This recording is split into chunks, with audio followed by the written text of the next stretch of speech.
You're listening to Construction Cashflow, examining the human side of construction cash flow and business culture.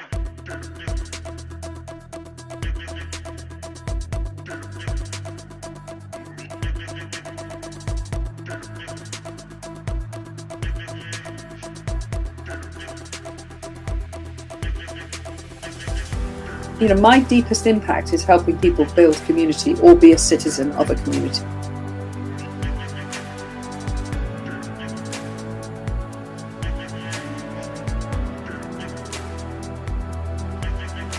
How do you keep to your core values and your beliefs, but at the same time manage to innovate into a world where your skills are still desired?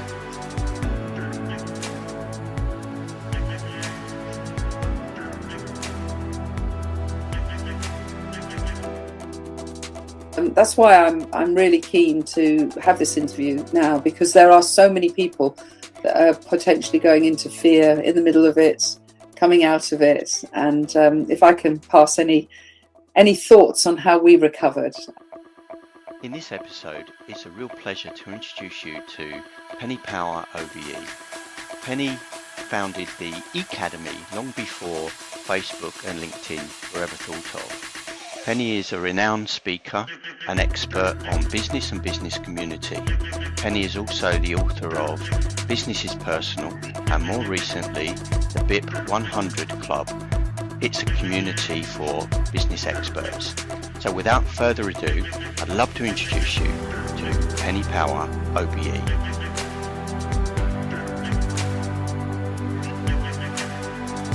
Hi Penny.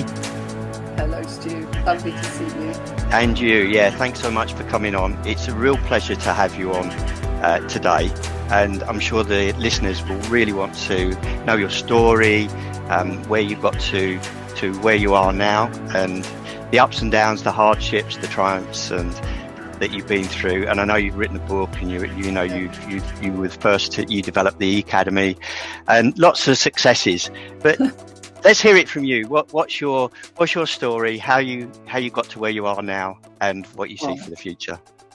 Wow. So anybody that's listening to this, I'll put your mind at rest that I won't just rattle on, because that's I'm sure we'll have a good conversation about this. I'm really thrilled to be on this podcast, getting to know you, Stu, and seeing how open you are and how realistic you are about life. And the intention of this podcast is just absolutely fantastic. So I really am thrilled to be here. I get asked to be on quite a number of podcasts. It's very lovely when the podcast resonates with what my values are. And I'm, as people will find out, I'm very open. And so a little bit about me. So I'm 58. I am nearly 59, actually.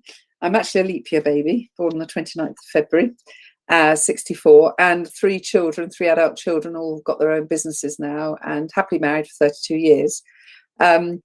And joined the IT sector when I was 19 in 83, and really didn't expect to be in business, but I was just filling in a gap year before going to university to do psychology.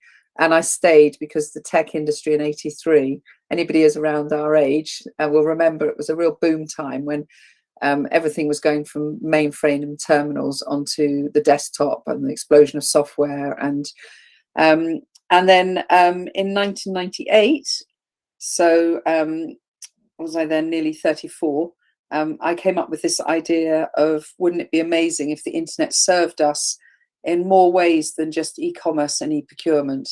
And at the time, this was before even Friends Reunited, which some people will remember, and 4 years before LinkedIn, 6 years before Facebook. Coming from a place of where family values are really important to me, and the ability for people to connect deeply and make one another feel significant in life, I felt that the internet was going to really, although it would connect us, it would possibly emotionally disconnect us. And I was right. Not wanting to be smug about that, I didn't realise how right I was being. But I really thought, wouldn't it be lovely if we could create a community, not a network, a community of business owners across the world, to help them become really strong friends with one another. And my husband, who is the ultimate connector, Thomas Power, loved the idea. He rocketed it, I was at home with 3 children under 4.5 at the time. So I was able to do a huge amount of the ambassadorial stuff, building the community and serving the community. While Thomas went around the world really growing it. And we grew it over 14 years into a phenomenal place, absolutely beautiful, where we had 5,000 offline events a year, but the culture was definitely warm and loving. And on the 7th of February every year, there's often a post by different members remembering the launch of Ecademy on that date, and really saying that that really set them on a course to understanding the real promise of the internet and what it could be. Where I am now, when I explained that in 2012, after 14 years, it came to an end, came to a really, really painful end for Thomas and I. At one point, the business was valued at 60 million. Was hardly trading at any great level, but it was valued, and we were just about to go on the stock market when the crash happened in 2000. And we kept growing the business organically without a major investment. But LinkedIn and Facebook became a huge challenge to us, not just because of the huge squillions of money that they had invested that enabled them to keep their code really squeaky and exciting and innovative. It was just very hard because everything became free at that point. We didn't believe in free. We believed in people properly authenticating who they are through their credit card. So we only charged $10 or £10 or €10. We didn't have advertising on the site.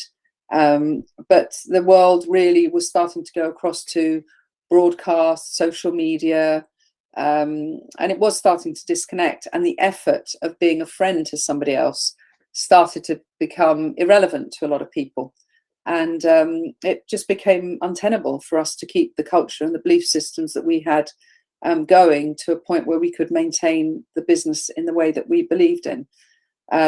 So we went from that huge valuation to being actually really quite financially destitute and, moving out of our home. We did volunteer to move out of the home, but into rental, make sure that we liquidise some of the money from the house so that we can maintain some of the standards that we wanted in our home life for our kids and the education that they were in. And since 2012, so what's that, just over 10 years, we've been rebuilding our lives. And that's why I'm really keen to have this interview now, because there are so many people that are potentially going into fear in the middle of it, coming out of it. And if I can pass any thoughts on how we recovered and how I can absolutely say I'm happier today than I was at any point during when Ecademy was big, because now we've created a business that much more suits our personality and the intimacy that we want with people rather than a machine. Do you think that's a key, Penny, to follow your path and to be brave enough to follow it? It's quite easy to, I suppose, if you've been part of a large organisation like Ecademy and then you change course and you've done it on value and principles, the fear is it's easy to go back to where you were or to stay where you are.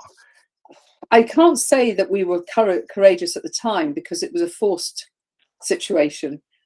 If we could have avoided it, I think we'd have done anything we could, because you sort of feel like that is the only way of having oxygen and you cling on for dear life to the point where you realise you should have surrendered much earlier. But as anybody will know, actually seeing the writing, I should say, on the wall and actually believing it are two different things. So it would take courage. It would take a lot of courage to bring a business to a close before it became a disaster. That would be courageous. So I don't think we were particularly courageous. It became, there was an absolute full stop for us in the end. That was actually in chapter 2 of my book. I call it Being Broken, and it's the whole journey. It's almost like a historical look at the internet as well, because it's quite interesting to see what the difference between 1998 and 2012 in internet terms and in social networking, social media terms is really profound. I mean, in 98, we were teaching people what a blog was, and we were teaching people how to set up a profile.